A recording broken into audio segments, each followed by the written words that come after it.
Hey, honey. Sometimes I'm going to sort of do an info dump on you, and you can sort through the data as you wish or through the information as you wish.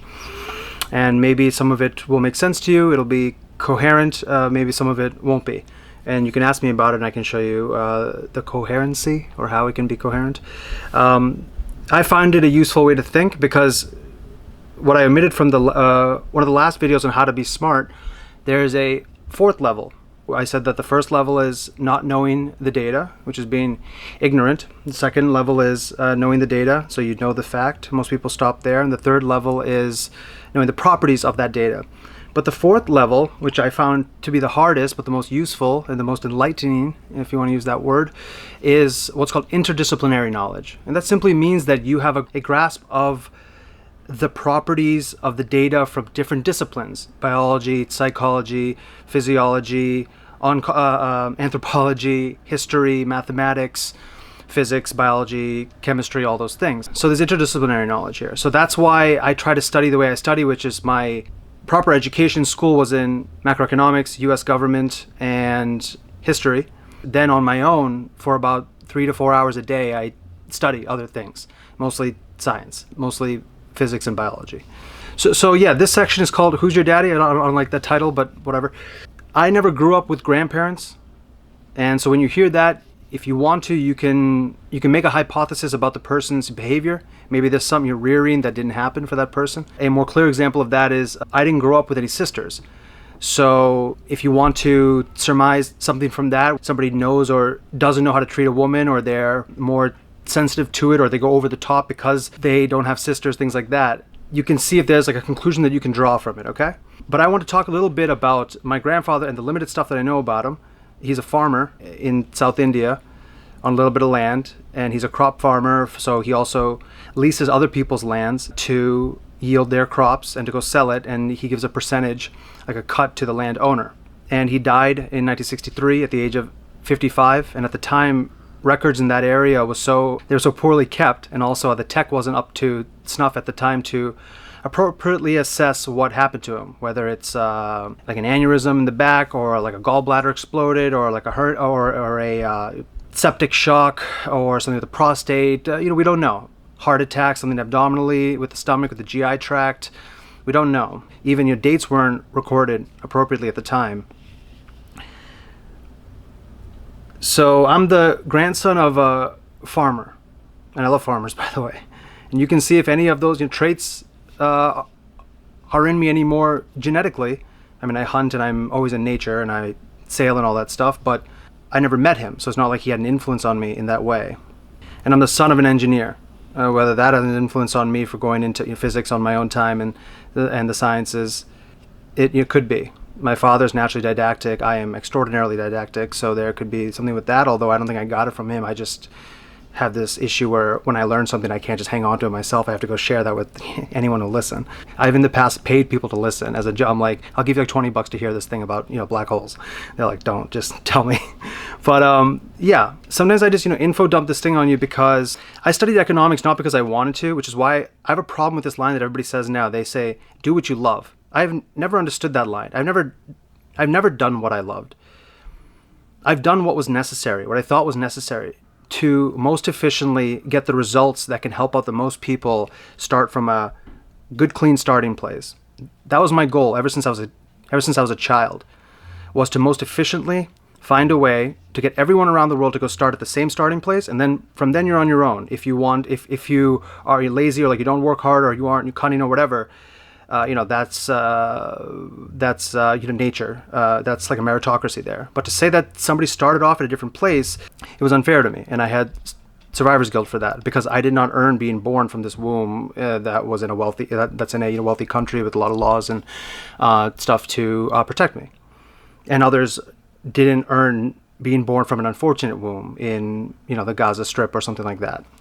As you're probably noticing, is like just a bunch of like random info, and see if you can find a through line with all this or somehow you're connected. This is interdisciplinary knowledge here.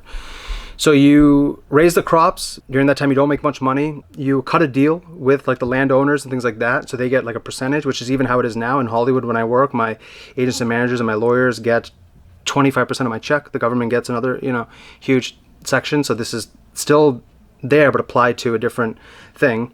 And you wonder if he's happy at that time. Maybe he doesn't know better. He doesn't know that there's going to be a thing called a data phone with Wi-Fi and GPS and Bluetooth and streaming TV and all these things. So what you don't know doesn't hurt you because you can't imagine anything greater. In a show like Lost, the Korean character played by Daniel Dae Kim, I think his name is, there's an interview he had where the interviewer said, "You still smell like fish," or "You smell like the salt water," which is a common insult among ethnics, ethnic-looking people, not white people, which is a loaded line. 자네 시골 출신이지? 네? 생김새로나 말투로 봐서 도시 태생은 아닌 것 같고. 자네 고향이 어디야? 예, 남해입니다. 어쩐지 생선 냄새가 나더니. What they're saying is, your father was a fisherman for subsistence, and you're trying to skip a few steps, right, and become an executive or something in a C-suite, and I can still smell the salt on you. I can still smell the fish on you. This is an insult that maybe a lot of people don't know, but certain people do know who know. If you know, you know, sort of thing.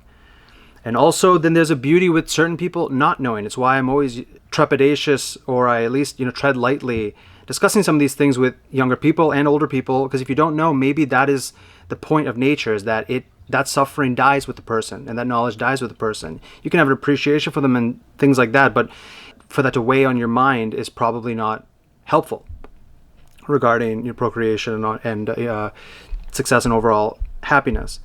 Furthermore, I'm having discussion. I interview a lot of people, and I've interviewed very carefully some people in in countries with hegemonic governments, and I have to kind of I wish you could see it. It's a dance that we're both doing because we don't know what each other doesn't know, and we don't know what each other knows. So I've talked to some people in a certain country, and he or she went, for the last, and they named how many years. There's been a lot of bloodshed to bring our country to this new level. And I said, I didn't think you knew that. And I know exactly why they said the timing of it. I know exactly why they said certain things. They said I can't say certain things through a certain medium. I should be moving through a certain other medium because I know it's protected. And I rebutted them on that too. So they're aware of things for their age especially. And I met other people in that same realm who don't have any clue about it. This is also why it's difficult to, and I always hated this as a kid when adults said it's complicated. But it is. Oftentimes, and this is I'll draw like a diagram for you that I made up. Things that seem the opposite, they almost touch at a point, and if you put a box over that, that's where the truth lies. And humans desperately want the answer to be either black or white, Republican or Democrat, this or not, capitalism or communism, is it this or not, is there a God or not? They want this binary answer. Oftentimes, nature shows us both simplicity, that the answer is simple, and also like a very complicated answer too, that says, well, this is the truth, despite you. We don't care that you don't want to learn it. This is the truth.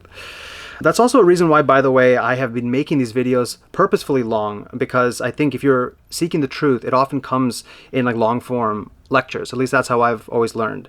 And anything that's short form, while it can be done short form, I mean, I always call Einstein's equation the 1-inch equation. It's just 1 inch of beauty there. But a lot of nature and the truth has to be explained long form, so you understand just how many layers there are and how hard it is to find the truth. I'm doing a lot of interviews now regarding Gaza and what's going on there. There's a war going on there. And I don't know if people know how to do this interview, but I interviewed a lady in her 60s who doesn't live there. And so she's giving me this thing that if you are like a new interviewer or a new journalist, you're just going to believe it straight up. But I know that she's not there anymore. She's not getting like the most current information. She's removed. So that has to be, her information has to be processed with that filter on it. You see? And like I've said before, your brain is the sieve. And it's hard because people want an answer right away. That's why if you run for office, they just say they say these safe, platitudes. But they have a hard time saying the truth, not just because they're liars, but because the electorate have a hard time hearing a complicated answer. They oftentimes just want a soundbite. There's a lady running for office now, and my friends said there isn't one piece of policy on her site. I said it makes no sense for her to throw policy up. That would now be giving people fodder to eviscerate her over. So like the timing of it says, don't do it yet. Ride the wave and just say safe platitudes. They don't have to back up. By the way, once in a while, then you see the signal, or like the canary in the coal mine, so to speak, that who are smart enough and wise enough and experienced enough to call them out on this, going like, you're just saying this, but your actions speak otherwise. There's a lot of different themes here, honey. Communication is critical. When it comes to war, the first thing you do is you break down communications of the enemy. When it comes to school, I've always had this line that said the most important game you ever learned is a game of telephone, which you play in as a kindergartner, where you're in a circle. One person says one thing. Well, I like to go outside in the sun and play, and whisper it into the next girl's ear. She whispers it in the next guy's ear, and it gets whispered, whisper, whisper, whisper. And then when it comes around to the last guy, he has to say what the sentence is out loud. And he'll go like, on Tuesday, I saw a duck on the road. And it's like, well, that was not the sentence that we started with. So somewhere along the way, somebody screwed up, either purposefully, by accident, maliciously. And so this is a big issue with your communication. And it's hard to get the truth now, because a lot of people don't have all the layers of experience. It's relative to their experience, which is their age and their gender and their wealth and their level of your travel and experience and their knowledge of your history and things like that, and economics and the intentions of man. And one thing I'm going to try to convince you of in another episode is like, while we have these instruments in place, if you take a less myopic view again, you can actually control the whole instrument. So we have a Supreme Court in place, which is a beautiful thing. But if you stack the court, you can then control the whole Supreme Court. So we have a system of your checks and balances here, but if you do control each branch of the checks and balances, now you have control the system of checks and balances. It's the same with your media or your communication. We have this awful site now called Twitter, and people are getting their news from it. These people, we don't know who they are, but they're corrupting people's brains. Nothing is corroborated. No one's standing by their work, so your career doesn't take an impact. So you as a young actual learned person need to come up with rules, almost like first principle rules, that if these don't exist, I mean, I'm not sure that you should participate in this. For example, there's a book I believe called Skin in the Game, which is that if these politicians, if these people don't have skin in the game, then their opinion and their legislation or their words are completely meaningless. I don't even listen to them. My ears are closed unless I know you have skin in the game. You can even see this in like the finance sector. I'm not sure if this is the most up-to-date stuff, but there's a 220 structure breakdown when it comes to mutual funds and hedge funds when it comes to portfolios, which means that no matter what, the manager of the portfolio will get 2%. And if you're in the black, he'll get 20% of the profit. Versus what Warren Buffett, and I think Monish Pabrai does this too, and Charlie Munger, I think they have a 6% high water mark, which means that it has to be over 6%. And after that, then they'll take 25% of the profit. But if they're not making above 6% that year, they don't get to eat. See how now they have skin in the game? See how that's a violently different approach than the other one? Same with these politicians that call for war and things like that. If you don't have a kid on the front lines, if you're not visiting the area, if you haven't studied war, if you haven't served, there's an argument to say, well, I'm not sure that you can argue that you know what you're speaking about here. You have to convince us in some way that you're not removed from this, and they have skin in the game. It's the same with like the national debt, or any of these things. When I ran for office, I ran with one of my positions that said the congressman of that district should only be making the per capita of that district. So now they suffer with the people there. At that time, the place I ran was the poorest in Oregon, and I think their per capita at the time was like 23 or 27,000, and that's all they should be making. Because if the average person is getting 27,000, then you suffer with them. Or if you want to be the vice president, then go live in the state with the highest infant mortality rate and the highest rate of femicide and gangbanging and illiteracy. So you suffer with that state so that you bring the bottom up. But if you're going to be sitting in your office and you're jet setting around and making $165,000 a year, and you also get to do insider trading, and you have 2 offices, and it's like you are removed from the suffering. So your legislation and like whatever you sign, it like doesn't matter. That's why like it's so inefficient. That's why the approval rating of Congress is 19%. If you had I think Warren Buffett has a rule about the national debt that it should be 3% of GDP or something like that. Otherwise, all of the politicians are ineligible to run again.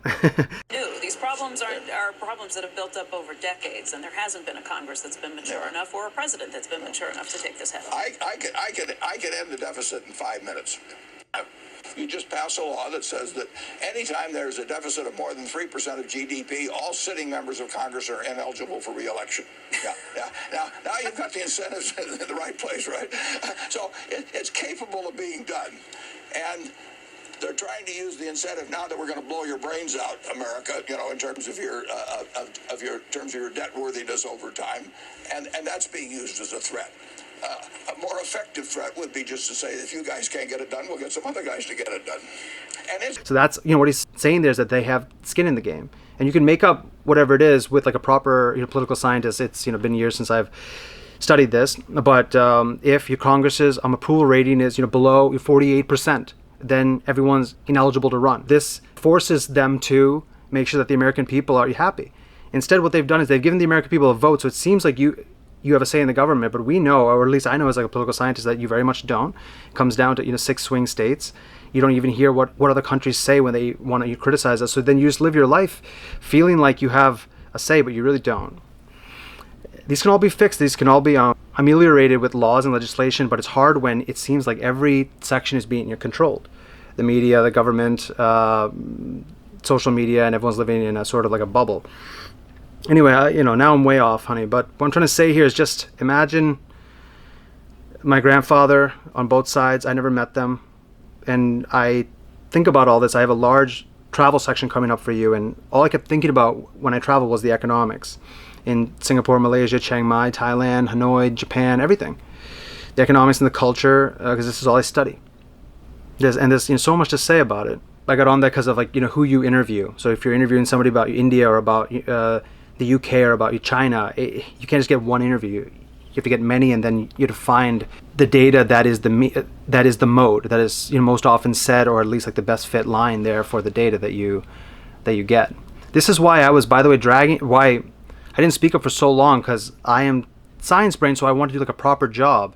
But then I saw all of these feckless villains speaking up, and you're getting everyone on their side with the wrong information, like these Ben Shapiro types, or who's this idiot, Carson Tucker, Jordan Peter. These are men and women that when I was in university, we exposed their position right away in a week. We knew certain things where we go, this person is not eligible to speak up. And now, years later, people are still believing them. So this is why, in that earlier episode, when I said, when you're younger and you go, when am I going to use this?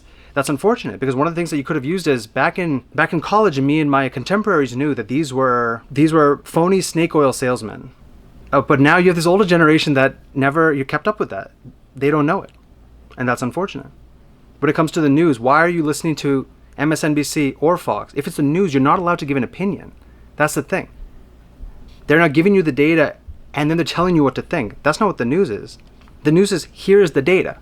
And then you sit there not knowing how to process that data. You have discussions with people. You start using your critical faculties to wonder what the answer is there and what the right thing to do is there. And you may change that after like a few months or a few years. That's okay. But you're not allowed to go give data and then also tell them how they think, which is what both sides are doing. Why would you ever turn that on? And they do this thing called emotional priming. We'll talk about this in another episode. Religious entities do this, governments, of course, actors, actresses, musicians, and all this stuff. It's an emotional priming through music and the spectacle. And so then you start to believe. But if you know that you're being emotionally primed there, you just want the data and your powerful critical faculties and a few very basic primitive rules. They're very simple rules that you can use to then assess that data. And then you make an opinion on it, because it's your life. And it's your brain. You make an opinion that's born from you. I have smart people who I see, and they're saying things, and I'm like, wait a second, where'd you get that wording from? Where'd you get that sentence from? And they're getting it from other sources. I'm like, I don't want to hear the other sources. You tell me what's going on here. But they don't want to do it. Maybe most people just don't want to think. And the point for all this is to conclude in the end. Who's your daddy? I think the first two things you should know about me is that I was born and raised poor. And the other thing is, I was raised largely in a library. So those two things have a big influence on me. The poverty thing, not so much. Because thankfully the library part is what took over, and I was able to circumvent the natural next step, which is just to go chase a dollar for no reason. And all I said was, I need to solve the universe scientifically. Business is not that hard. It is hard, but it's not that hard. But my goal is to solve the universe, thankfully. And the other thing is, when I just said I was born and raised poor, I also wasn't. And so this is like the relative thing that I need you to know. As long as I was born in America, in New England, I'm ahead of a lot of people. So you think you're raised poor, and then you look back and you have a look at the wider spectrum and you go, actually, I'm doing okay. So let's try hard here and let's work hard here. And that's why I work hard, and that's why you'll meet some people like me, especially immigrants and stuff like that. Some of them, not a lot of them, but some of them, who are working hard at something because they have a wider perspective of this.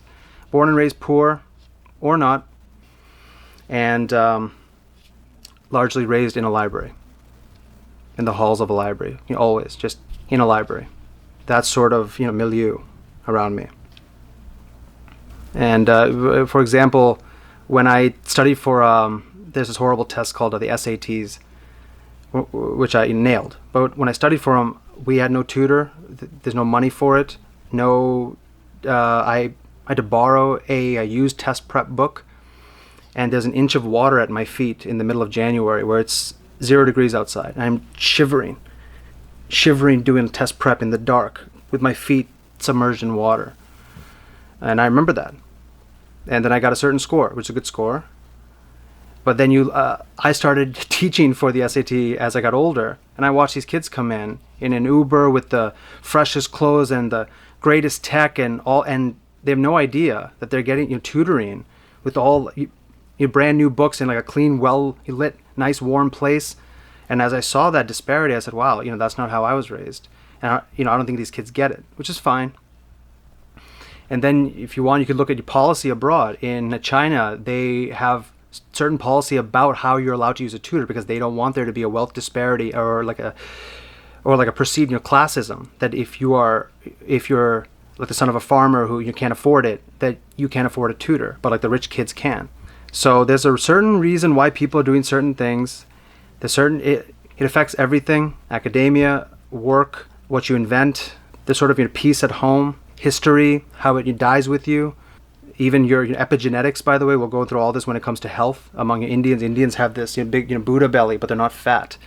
And that is because they've been starved out, I think 68 times or something in the span of 100 and something years by the British Empire. So that it changes your genetics. So you hang on to fat like a camel does, that you crosses the Sahara.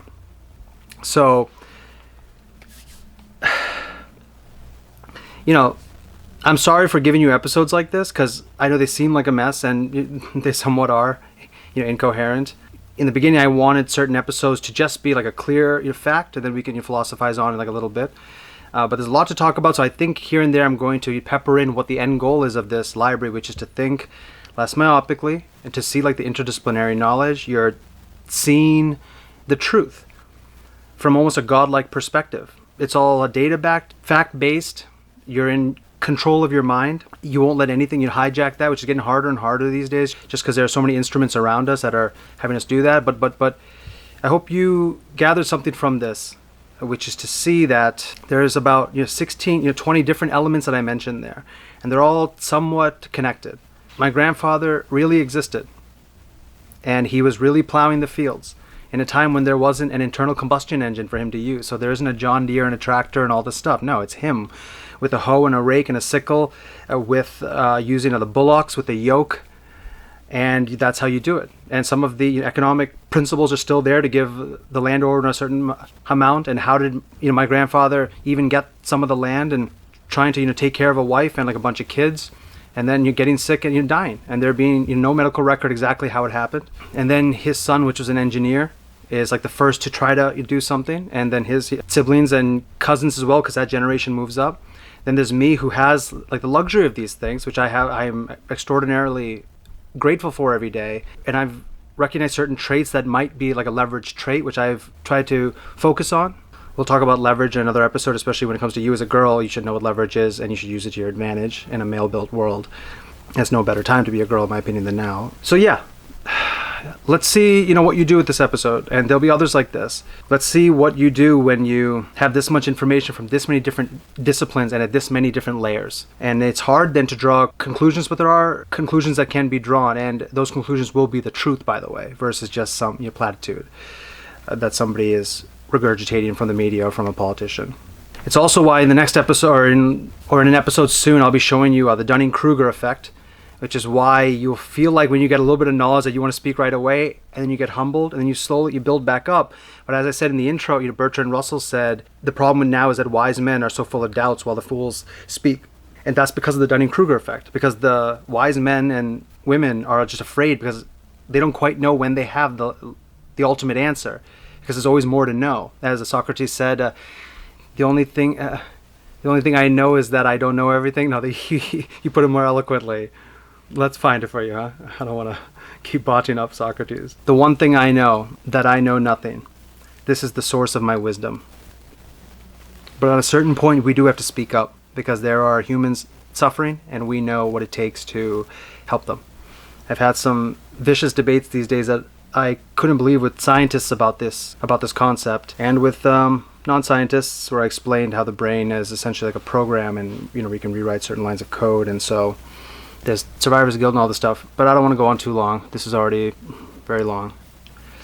I'm a little nervous about these episodes for you, because this is like the end goal. I would think by year 4 or 5 is like to show you all the basics of life, and then show you how they connect as you learn the properties of it, and then you get to the 4th level.